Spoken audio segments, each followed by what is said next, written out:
Socióloga e apresentadora. Atua em televisão desde os anos 80. Política, economia e cultura já estiveram em suas pautas. Seu avô era escritor. Foi professora na área de comunicação na PUC. Além de passar por importantes e representativos programas de TV, atualmente ela está à frente do Sem Censura, um dos mais respeitados programas da televisão brasileira. Ela é a Vera Barroso, a minha convidada do perfil de hoje. Vera, seja muito bem-vinda. Prazer em tê-la aqui. Eu tenho muita alegria de te entrevistar. Nós já estivemos namorando há algum tempo, né? Esse encontro já demorou, mas chegou. Eu agradeço muitíssimo, porque eu sei que a sua falta de tempo é grande e você se dispôs a estar aqui com a gente. Você é carioca? Sou carioca. É? Você sabe que eu nasci em Copacabana, na Arnaldo de Moraes. E aí, durante uma entrevista, que você sabe que a gente passa a vida fazendo entrevista, eu descobri que a Joyce, a cantora, ela nasceu exatamente no mesmo dia, no mesmo mês, no mesmo ano que eu.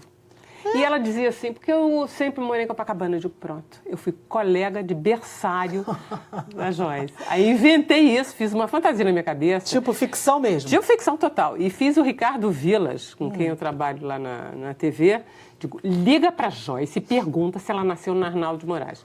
Aí ela não tinha nascido na Arnaldo de Moraes, coisa nenhuma, era só fantasia. Mas... e vocês não foram colegas de berçário, né? Infelizmente não. E ela é uma figura, ela é uma grande instrumentista brasileira. Você, como eu disse, está na televisão desde os anos 80, mas você é socióloga. E você fez sociologia em Paris, é isso? Eu comecei aqui na PUC. E aí eu casei com um rapaz que ganhou uma bolsa para ir para Paris, e aí eu fui com ele, e aí eu terminei o curso lá.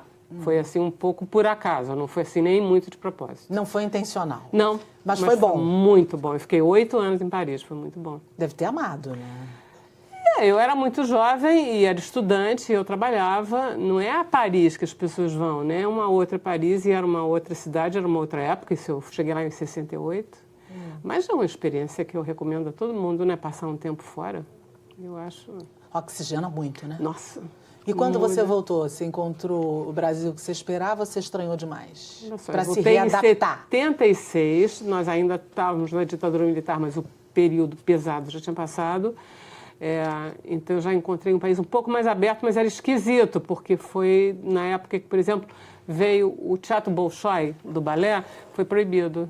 Eu adorei essa história. Eu que tinha passado 8 anos na Europa não podia imaginar, mas foi proibido o balé Bolshoi, balé, de se apresentar no Brasil. Então, tinha umas coisas esquisitas aqui. Até inimagináveis, né? Porque hoje você em fica dia, imaginando, gente, balé Bolshoi proibido, você fica tentando achar a ligação e não encontra, né? É por aí. A tua infância foi muito lúdica aqui? Você foi jovem nos anos 60, provavelmente. Não, eu sempre, nas minhas aulas, eu sempre disse, eu fui jovem, eu tinha 20 anos em 68. Então, sexo, drogas e rock and roll é a minha geração. E por mais que não foi tanto assim, nem tanto sexo, nem tanta droga, nem tanto rock and roll, mas foi animada. Mas era isso, né? A perspectiva era essa. Era uma geração bacana. E você morava no Rio, como você falou, em Copacabana. Morava em Ipanema. Ipanema. Então, o Rio desse tempo ainda te dá saudade? Você acha que a gente desconectou demais culturalmente desse Rio que era tão efervescente? Olha, eu não sou nada saudosista, eu acho que hoje em dia é muito melhor, entendeu? Hoje em dia não proíbem o balé Bolshoi, Rogério, entendeu? Só isso já vale tudo. Sabe, não é eram épocas conservadoras, atrasadas, as mulheres não estavam começando, os negros estavam começando, era um país muito mais atrasado, o Brasil melhorou muito, podia ter melhorado muito mais, mas não quero aquilo, eu não quero, não. Eu gosto do Rio de Janeiro de hoje, por incrível que pareça. Eu não tenho medo do Rio de Janeiro, não. Você não se assusta por conta da violência e não ficou numa de não faço mais isso, não faço mais aquilo, não saio, você está nessa? De jeito nenhum. Eu acho que a gente tem que ser esperto no Rio de Janeiro, né? Mas você tem que ser esperto em Nova York também. Muito. Entendeu? Então, cada um fica na sua, faz o seu, entendeu? Você não vai se expor. A gente mora perto de favela no Rio de Janeiro. Todo mundo mora perto de favela. Então, você aprende também a lidar com isso. Não é ruim isso, não. Não acho ruim, não. Acho que a vida é dura na cidade. E acho que a gente precisa enfrentar. Eu concordo com você. Eu acho que se todo mundo se recolher, o que será de nós? A gente precisa enfrentar. Você falou em mulheres. As mulheres lutaram, naquele momento era muito mais complicado para as mulheres. Você entra na televisão nos anos 80. Você sofreu preconceito? Por ser mulher? Sim. Eu era muito bonita, Rogéria. Então, eu sofri preconceito das mulheres por ser muito bonita, porque as mulheres têm problemas com isso. E fui paquerada além da conta, com certeza. E preconceito, com certeza. Mas faz parte da minha geração isso, né? Eu acho que a geração sua já pega uma outra coisa melhor, mas eu acho que a geração dos meus filhos pega muito melhor. Vai melhorando, não tenho dúvida. E isso eu acho que tem coisas que foram mais rápidas que outras. E a mulher foi mais rápida do que os negros, por exemplo. Mas a gente ainda sofre muito preconceito, Poxa né? vida. Demais, Poxa né? vida. Com salário, se for mulher negra, então nem se fala. Violência, a violência real, a violência doméstica é mais pesada. E continua, né? E continua. Andamos, mas ainda temos que caminhar, né? Muito. Você acha que, assim, você vê luz no fim do túnel? Você disse que é uma pessoa otimista. Total. O mundo está melhor. O mundo está melhor. Eu me lembro de falar para a gente, assim, tipo, nós, será que a gente está acabando com o planeta? Não, a gente não está acabando com o planeta, a gente está acabando com a raça humana? Tá. É verdade. Você trabalhou como socióloga? Trabalhei. Eu trabalhei na França como socióloga e aqui eu não trabalhei, não, porque eu já tinha desistido. Eu já vim para cá querendo fazer cinema, ser atriz, já tinha mudado. E ser socióloga, ter feito sociologia, ajudou muito a sua vida na televisão, como apresentadora? Muito. Isso foi um estofo, digamos assim? Muito, foi fundamental. O Muniz Sodré, que é um jornalista, que é um comunicólogo, enfim, é um filósofo, o Muniz Sodré. Ele diz o seguinte, eu acho profundamente verdadeiro. O jornalista é uma técnica, você vai me dar razão. O jornalismo é uma técnica de nível médio, não é nada de extraordinário. Você aprende a fazer entrevista, escrever direito, não sei o quê. O que o jornalista devia ter, e que frequentemente ele não tem, é estofo, base humanista. Ele precisa ser mais do que a técnica, ele precisa saber do que ele está falando, por exemplo. Por que você tem sucesso na tua carreira como apresentadora? Não é porque você sabe a técnica, é porque você tem um nível cultural suficiente para ter critério, para saber com quem você fala e do que você fala. Isso é que faz o bom jornalista. Então, ser socióloga foi muito bom para mim. Isso faz a diferença realmente. Na nossa profissão completamente. Muda completamente, né? É isso que a gente E você foi de política, economia e a cultura, que você faz muito bem, e fez muitos programas interessantíssimos nessa área. Indo para a área política, como falamos das mulheres, andamos ou retrocedemos? Não, andamos super para frente. Imagina, andamos muito. O Brasil é um país que tem... Por exemplo, a gente tem instituições já claras. Eu estava conversando sobre como é que as eleições são feitas atualmente. Tem um artigo hoje num jornal a respeito do Supremo Tribunal Federal e que será renovado, como ele será renovado. Então, você tem um funcionamento em níveis como se fosse uma verdadeira teia. E isso é importante para o funcionamento político. Você tem o Supremo Tribunal Federal, que se renova segundo certas leis. Você tem a Assembleia Legislativa, que se renova segundo outros princípios e de outra forma. Você tem a Câmara dos Vereadores, você tem atribuições diferentes do prefeito, do governador e do presidente da República. Essa coisa toda, ela faz um arcabouço político.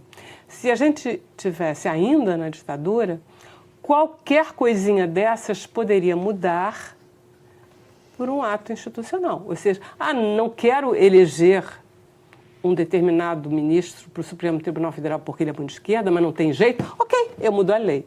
E isso foi que a gente viveu. Hoje em dia não é mais assim. A gente já tem um arcabouço institucional. Nada, mãe. Você trabalhou como jornalista na época da ditadura, aqui no Brasil. Você já estava atuando. Sim. Né? Sem dúvida nenhuma, é a página mais obscura da história do Brasil. Isso é inquestionável. Como foi trabalhar como jornalista nesse momento, assim, em que tudo era proibido? Como é que funcionava isso para você pautar, para você bem, falar? Rogério, já não estava muito, o negócio já estava, foi justamente, eu acho que eu começo quando o Geisel já indica, o Figueiredo já estava no fim do governo do Geisel. Então eu me lembro que teve um momento em que a gente estava nas diretas já e que aí combinou-se que que todo mundo ia aparecer para apresentar programa de amarelo ou de verde. E aí todos os apresentadores da televisão brasileira, entendeu? Era isso, o máximo que você conseguia fazer. Todo mundo de amarelo, todo mundo de verde, e umas pessoas que não apareceram de amarelo e de verde, a gente dizia, de direita. Isso era o máximo que se fazia? Era, ou entrevistar as pessoas certas. Você, por exemplo, teve dificuldade para entrevistar nessa época, assim, de conseguir o que você desejava como jornalista? A TV educativa é uma TV de governo. Então, você é sujeito a pressões de governo o tempo inteiro, independente de ser um governo... A ditadura é mais pesada, ela é mais pesada, assim. Talvez eu fosse mais menino também, levasse melhor. É mais pesado, é mais difícil. Você se autocensura, né, no trabalho. O João Emir Betkin dizia uma coisa que era muito boa. Ele dizia, a gente não fracassa, a gente desiste. E, na verdade, a gente não é censurado. A gente se censura. A gente tem medo de falar das coisas. Você já foi âncora, já é apresentador e foi durante muito tempo. Uma coisa é um lugar, outra coisa é outro lugar. Você tem preferência ou tanto faz para você fazer uma coisa ou outra? Eu sempre ancorei programas e apresentei programas e entrevistei. Basicamente foi o que eu fiz. Mas não tenho, não. A partir do momento que eu pude usar o que eu aprendi na sociologia, que foi quando eu comecei a fazer os programas políticos, aí foi que eu apaixonei mesmo pela profissão da entrevistadora, da apresentadora. Aí era muito bom. É o seu lugar de conforto? Aí é uma delícia. Isso já foi, quer ver? Isso já foi em 95. Não, 90... Não, eu me lembro do programa. Foi o Jornal de Amanhã, foi 91, 92. Aí pronto. Aí eu estava feliz na minha vida. Você fez jornal algum tempo? E fez muito, fui apresentador, fui locutora de jornal desde que eu entrei para a TV. Locutora. E é um lugar interessante também, né? É divertido. É divertido. Você... É muito técnico e é muito preciso e é muito pequeno como trabalho, né? Não tem voo nenhum. Nenhum. Porque você lê o texto do seu editor da forma mais inteligente que você pode e é só, mas é só. Você não... não tem voo, foi o que você falou. Não tem voo, mas você pode deixar a sua marca ali. Eu vejo que você deixava um pouquinho de você naquilo que você fazia. A gente tenta, né? Pelo menos. A gente tenta, né? Para ter aquele diferencial, como a gente colocou aqui, né? Vera, o que você mais... Qual das áreas você prefere? A cultura, a economia ou a política? Que eram lugares onde você esteve por muito tempo. E na cultura você... Vou te dizer que você tira de letra. Pra gente, você faz muito bem feito, com uma competência incrível. Eu queria saber se você tem preferência, mas você fala também pra gente no próximo bloco, porque agora eu vou fazer um rapidíssimo intervalo nesse papo e a gente volta já já com mais Vera Barroso aqui no Perfil pra você. Não sai daí não, que é rapidinho.